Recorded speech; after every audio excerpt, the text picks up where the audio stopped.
अक्षराधिपतिं दिव्यं षडेश्वर्य समन्वितं श्रेष्ठदेवं श्री स्वामीनारायण महाप्रभु।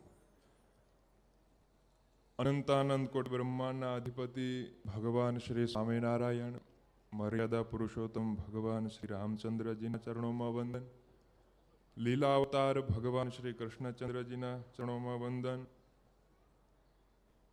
सौना अध्यात्मना छत्र समान परम पूज्य गुरुवर्य श्री माधवप्रियदासजी स्वामीना चरणों में वंदन, बालकृष्णदासजी स्वामीना चरणों में वंदन, पूज्य हरिस्वरूप स्वामीदासजी स्वामीना चरणों में वंदन, पूज्य भक्ति वेदांत स्वामी ने लंडन हरिभक्तों ने खूब हृदय थी जय श्री स्वामीनारायण, जय श्री कृष्ण, जय सियाराम, जय भारत। भगवान की असीम महती करुणा कृपा थी आज आपणे बधा अहींया भेगा थया छीए। देश जोवा जाए तो भोगमय अने विलासनो देश छे के ज्यां सुरा, सुंदरी अने संपत्तिनुं प्राधान्य छे। मनुष्यने सौथी बंधन वधारे आ त्रण बाबत करे छे के आ त्रण बाबतने लीधे मनुष्य छे सतत जन्म मरणना फेरामां भटकतो रहे छे। आधि व्याधि उपाधि पाप ताप संताप तमाम प्रकारनी व्याधि मनुष्य शरीर में छे, पण मनुष्य दुखी एटला माटे थाय छे के भगवान ने भूली जाय छे अने पैसो छे सर्वस्व थई जाय छे। पैसो मारो परमेश्वर ने हूँ पैसानो दास, छोकरो छैया शालिग्राम। पण आवुं ना थाय ए माटे आपणे आम कान नथी पकड़ता तो भगवाने उत्सव द्वारा आम कान पकड़ाव्या। कान आम पकड़ो के आम पकड़ो, पकड़वानो कान छे। मनुष्यना शरीर में जीवन में एटली मुसीबतों छे, एटलुं टेन्शन छे, डिप्रेशन, हाई लेवलनुं थिंकिंग, आ बधी बाबतने लीधे दिन प्रतिदिन मनुष्य छे भगवान ने भूलतो जाय छे। हवे चिंता कोनी करे अने कल्याण त्यां सुधी नहीं ज्यां सुधी जीवन में भगवान ने याद नहीं करता।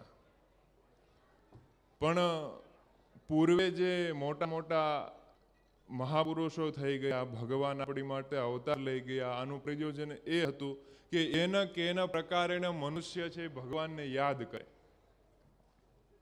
केम के जेवी रीते कोईने याद करे एवी रीते एने प्राप्ति थाय। एटले तुलसीदासजी लखे छे के जेही पर सत्य स्नेहु तो सोते ही मिली कछु संदेहु, के जेने जेना उपर प्रीति होय एने प्राप्त थाय। मनुष्यने धन उपर प्रीति छे एटले एने धन प्राप्त थाय छे। सुंदरी कोई स्त्रीओ साथे प्रतीति होय तो एने प्राप्त थाय छे, संपत्ति उपर प्रतीति होय तो ए प्राप्त थाय छे। पण भगवान उपर प्रतीति होय ने भगवान प्रत्ये भावना होय बहु लोको ओछा छे। अने ज्यारे मनुष्यना जीवनमां दुख आवे त्यारे एवुं कहे छे के भगवान एमने बहु दुख आप्युं। हवे भगवान पासे दुख छे ज नहीं तो आपणे कई केवी रीते शके भगवान ने दुख आप्युं। कोई सूर्य पासे जाय अने कहे अमने अंधारू आपो तो सूर्यनारायण देव कोईने अंधारू ना दई शके, केम के एनी पासे अंधारू छे ने एनी पासे तो प्रकाश छे। तो मनुष्यना जीवनमां ज्यारे सुख अने संपत्ति आवे त्यारे एम के राणाए कर्युं, हाँ मैं कर्युं, आ मारे लीधे छे, आ मैं कर्युं एटले बधाय मोज करे छे। पण ज्यारे दुख आवे त्यारे कोई नथी कहेतुं मैं मारा द्वारा दुख मने आव्युं। त्यारे ढोळे छे घड़ो भगवान पर, भगवान एमने बहु दुखी कर्या छे, बे પાંદડે थवा ज नथी देता। तो हवे मनुष्यने चिंता ए के दुखनी निवृत्ति केम एम, तो दुखनी निवृत्ति भगवाननुं स्मरणथी। हवे भगवाननुं स्मरण करवानो मारी पासे टाइम नथी, सीधो प्रश्न एवो। तो भगवाने कीधुं कांई वांधो नहीं, तमने मारो स्मरण करवानो टाइम नथी तो एवी एक प्रणाली ऊभी करो कि एना केना प्रकारे जो तमने ए समय एक एवो कार्यक्रम विशेष याद आवे, एवो उत्सव विशेष याद आवे तो उत्सवमां आवेला भक्तो याद आवशे। भक्तो हशे त्यां संतो हशे, संतो हशे तो साथे भगवान पण आवशे ज ते। तो उत्सवना माध्यमथी भगवाने शुं कर्युं के भगवाननी स्मृति करावी। आज आपणे शाकोत्सवमां बधाय भेगा थया छीए। शाकोत्सव शुं छे के एवुं नथी के રીંગણાને મસ્ત મજાના ભરીને શાક કરીને ખાઈને ચાલતે, એવું નથી। આ એક પ્રસાદીનો ઉત્સવ છે, આમાં પ્રગટ ભગવાનનો આમાં વાસ છે, ભગવાને ચાલુ કરાવેલો પરંપરા એક પ્રકારનો ઉત્સવ છે। હવે પ્રશ્ન એવો થાય કે શાકોત્સવ છે શું ને શાકોત્સવની શરૂઆત ક્યાંથી થઈ? શાક તો આપણે ઘરે પણ 2 ટાઈમ બને છે, પણ એને ઉત્સવ નથી કહેવાતો. અને ઘરે શાક બને અને જ્યારે જાહેરમાં શાક બને ત્યારે વાત આખી અલગ હોય. જેમ સત્યનારાયણ ભગવાનની કથા હોય ને, એ શીરો ખાઈએ અને ઘરે બનાવેલો શીરો ખાઈએ તો જમીન આસમાનનો ફેર પડે. ઘરે ભલે આખું મોટી કઢાઈ બનાવી હોય તો એ વધીને 1 વાટકી જાય, પણ સત્યનારાયણ ભગવાનની કથાનો શીરો હોય તો બાધી થાય કે મને કેમ ઓછો આવ્યો એમ. વાત મહિમાની છે, વાત શ્રદ્ધાની છે, પ્રેમ, સ્નેહ, વિશ્વાસ, લાગણી અને હિતની છે. તો આ શાકોત્સવની શરૂઆત થઈ કેમ? તો આજથી 200 થી 250 વર્ષ પહેલા ભગવાન શ્રી સ્વામિનારાયણ લોયા નામનું ગામ છે, ત્યાં એ લોયા ગામના સુરા ખાચર કરીને ભગવાનના એકાંતિક હરિભગત, જે સત્સંગમાં છે ને સુરા ખાચરના ચરિત્ર ખબર છે. તો એ સુરા ખાચર એવા કે રમૂજી સ્વભાવ, એકદમ રમૂજી. ભગવાન કાંઈક કે એટલે એમાં એ વાત ભગવાન ગમે એટલા કડક થઈ જાય, પણ સુરા ખાચર એવી રમૂજ ગોતીને લાવે કે આખો માહોલ શાંત કરી દે. એ ભગત એ સુરા ખાચરના ઘરમાં ખાતર પડ્યું, ખાતર ચોરી થઈ. પોતે ગામ ધણી દરબાર જ્યારે સત્સંગી નહોતા થઈ, હજારો ગામડાને લૂંટ્યા, પણ ભગત થઈ ગયા પછી ઘરે ખાતર પીડ્યું. આખો પટારો, જેમાં સોના ચાંદી ધન સંપત્તિ, આખો પટારો ચોરાઈ ગયો. એ ચોરો ઘરમાં ગાબડું પાડીને પટારો ગામની બહાર લઈ ગયા. આખી રાત મહેનત કરી કે પટારો તૂટે કેમ, પણ એ તૂટો નહીં. સવારે ખબર પડી સુરા ખાચરને કે મારી ઘરે તો ખાતર પીડ્યું, ચોરી થઈ ગઈ. ચોર के यहाँ चोरी होना बहुत कठिन बात है, लेकिन वहां भी हो गई. खबर पड़ी पटारो गामनी बारे છે, અંજવાળું થયું, ચોરો ભાગી ગયા, પટારો સહી સલામત રહી ગયો. સુરા ખાચરે કીધું કે ભગવાનની દયાથી આ બધું થયું છે, ભગવાનની દયાથી મારી સંપત્તિ બચી છે, તો આમાંથી 0.5% સંપત્તિ મારે ભગવાનની અર્થે વાપરવી છે. જો ધન છે ને એની શાસ્ત્ર પ્રમાણે 3 ગતિ છે.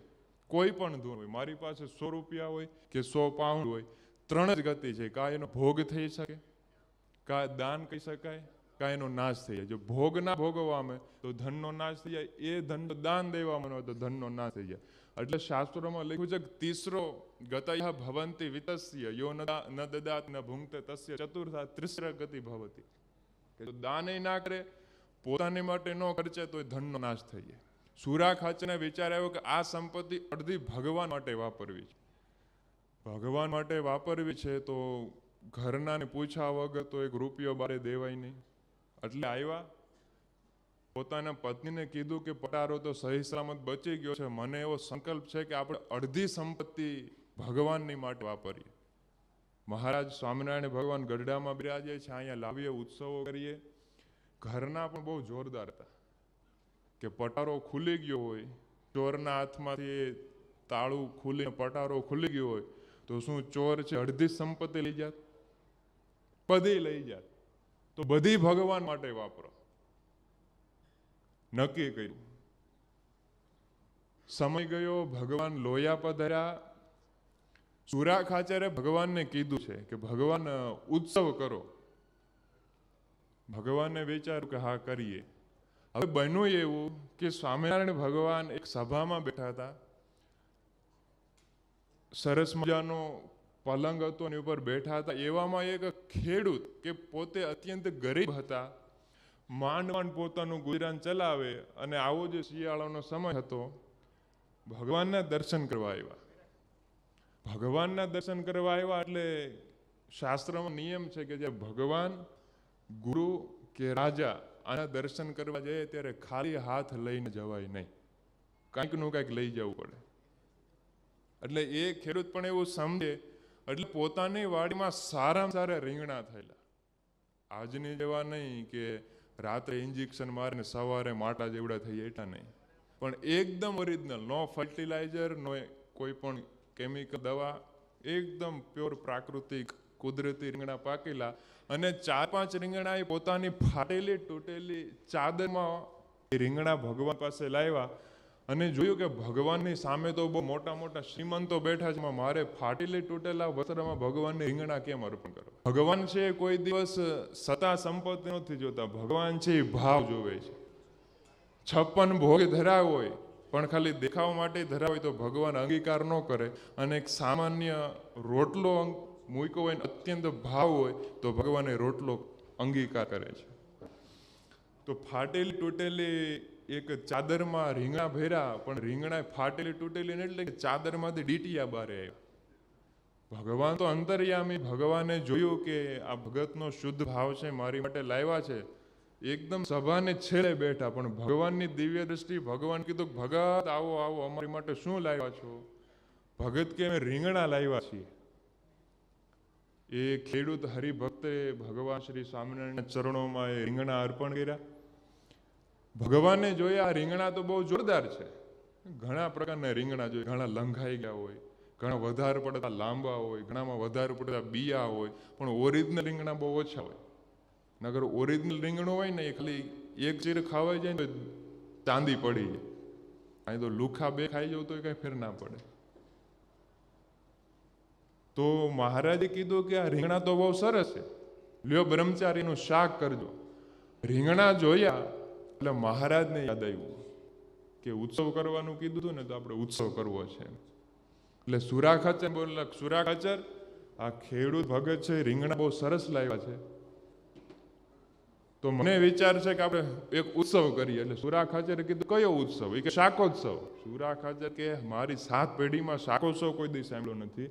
જન્માષ્ટમીનો ઉત્સવ સાંભળ્યો છે, રામનવમીનો ઉત્સવ સાંભળ્યો છે, દિવાળીના ઉત્સવ સાંભળ્યા છે, નવરાત્રિના ઉત્સવ સાંભળ્યો, પણ શાકોત્સવ મેં સાંભળ્યો નથી.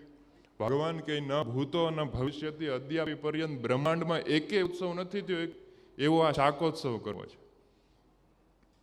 મહારાજે કીધું કે રીંગણા બહુ સરસ છે. રીંગણા આવ્યા ક્યાંથી? તો સુરા ખાચર કે સુખ ભાદર નામની નદી છે લોયાની બાજુમાં, એ નદી જ્યાં જ્યાં વહે છે ને એનું પાણી જે જે ખેતરમાં જાય છે એ ખેતરના રીંગણા બહુ મીઠા થયા.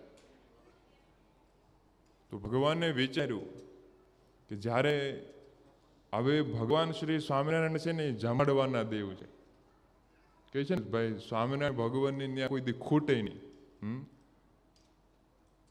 તો ઉત્સવ નાનો એવો તો હોય નહીં, એમાં તો હજારો લોકો આવવાના હોય. એટલે મહારાજે એવું પણ વિચાર્યું કે થોડાક રીંગણા એ થાય અને રીંગણા જાજા જોઈએ, અને જો જાજા રીંગણા જોઈએ તો ખેતર જેટલા આજુબાજુમાં જેણે જેણે રીંગણા વાવ્યા છે બધાના રીંગણા જોઈએ. ભગવાન બહુ કરુણા વરુણા લે છે. ભગવાનને કોઈ 1 રૂપિયો અર્પણ કરે, ભગવાન સામે 1 લાખ રૂપિયા આપે. લાવ્યો તો ખેડૂત રીંગણા ભગવાનને ધરવા, પણ ભગવાન એ ખેડૂતનો ભાવ એટલો હતો કે ભગવાને હજારોને સુખી કર્યા. રીંગણા આપ્યા. પછી સુરા ખાચરને કહ્યું, સુરા ખાચર જેટલાના ખેતરમાં જેટલા રીંગણા થયા હોય બધા રીંગણા લઈ આવો, અને જોજો કે કોઈને ધમકી આપીને નહીં લાવતા. તમારો સ્વભાવ ધમકીનો છે, તમે પેલા બહુ ગામ ભંગ્યા છે બધા, કાંઈ વાંધો નહીં. જેટલા ખેતરમાં જેટલા રીંગણા હતા ભગવાનના એક આદેશથી હજારો રીંગણા લોયામાં આવ્યા, અને બધાએ ખેડૂતોને ધન ધાન્યથી સુખી કર્યા. જ્યારે સામાન્ય રીતે કોઈ શાકભાજી છે અત્યંત પ્રમાણમાં વધી જાય ને એટલે એનો ભાવ છે ને ઓછો થઈ જાય. જ્યારે કેરી આવે તો પહેલી સિઝનની કેરી બહુ મોંઘી હોય, પણ જેમ જેમ માર્કેટમાં આવવા મળે એમ પછી ભંગારની ભાવ પર કેરી વેચાઈ જાય.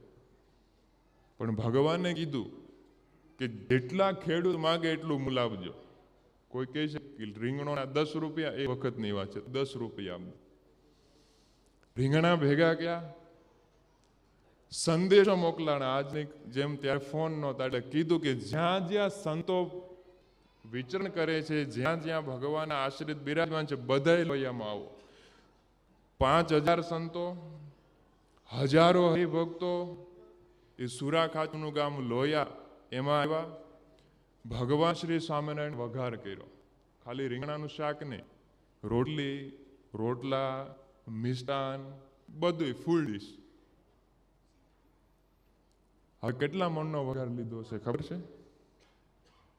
કેટલા મણનો? 1 મણ એટલે કેટલા કિલો થાય? 20 કિલો. 12 મણ ઘીનો વઘાર લીધો. કેટલા? 12 મણ ઘી. સમજી લો ટોટલ મારો, મને તો એટલું બધું ગણિત નહીં આવડતું, પણ 12 મણ ઘીનો વઘાર મૂક્યો. પ્યોર ઘી, ડાલડા વનસ્પતિ નહીં, પ્યોર ઘી એકદમ. ને રીંગણા કેટલા ખબર હે? 60 મણ. 60 મણ રીંગણા, 12 મણ ઘી, આનો શુદ્ધ મસાલામાં વઘાર લીધો, 12 ગામ સુધી સુગંધ ગઈ. અહીંયા વઘાર લીધો હોય તો વેમ્બલી ને છેક દૂર દૂર સુધી જાય, 12 ગામમાં સુગંધ ગઈ. સરસ મજાનું શાક થયું. નાનામાં નાના વ્યક્તિ થઈ લઈને સંપત્તિવાન વ્યક્તિ સુધી બધા શાકોત્સવમાં આવ્યા. રોટલા હતા, ભાતની મીઠાઈઓ હતી, દાળ ભાત શાક રોટલી બધું હતું. પણ એ વખતે જે ભગવાન વખતે જે સંતો થયા અને એણે આવા ગ્રંથોમાં લખ્યું કે સૌથી વધારે કોઈ ખાધું હોય તો એ શાક છે. કેમ કે શાક સાક્ષાત અનંતાનંત કોટી બ્રહ્માંડના અધિપતિ ભગવાન શ્રી સ્વામિનારાયણ બનાવેલું છે. સામાન્ય એક કોઈ વ્યક્તિનો કુશળતા હોય ને એ શાક વગર ને આ ભાઈના ખમણ બહુ વખણાય છે, આજે આ ભાઈ વણેલા ગાંઠિયા બનાવ્યા છે. તો અનંત કોટી બ્રહ્માંડનો જે અધિપતિ છે એને જ્યારે વઘાર લીધો હોય અને પછી એમાં ઘટે શું, તો એ વઘાર લીધો, હજારો મણ રીંગણા, હજારો હરિભક્તો, જેમાં 1 મહિના સુધી એ ઉત્સવ ચાલ્યો. કેટલા મહિના સુધી? 1 મહિના સુધી. તો ભગવાને ત્યાંથી શાકોત્સવની શરૂઆત. રીંગણું છે એ બધા શાકભાજીનો રાજા કહેવાય. તો ભગવાન શ્રી સ્વામિનારાયણે આથી 200 વર્ષ પહેલા એ રીંગણાની શાકોત્સવની પરંપરા ચાલુ કરીને અદ્યાપી પર્યંત શાકોત્સવની પરંપરા ચાલી આવે છે. શાકોત્સવનું મહત્વ એટલે છે કે એમાં સાક્ષાત પ્રગટ ભગવાને આપેલો આ ઉત્સવ છે અને ભગવાનને ઉજવેલો ઉત્સવ છે. તો આજે પવિત્ર શાકોત્સવનો દિવસ, ભગવાનની અને મોટા સંતોની કૃપાથી આપણને આ શાકોત્સવનો લાભ મેળવો. ભગવાનનો પ્રસાદ આપણે લેશું. બસ ભગવાનના ચરણોમાં પ્રાર્થના કરીએ કે ભગવાન આવા ઉત્સવ કરાવતા રહેજો અને તમામ પ્રકારે ભગવાન અમને તમારા ચરણમાં દ્રઢ પ્રીતિ થાય એવી ભગવાનના ચરણોમાં પ્રાર્થના સાથે જય શ્રી સ્વામિનારાયણ.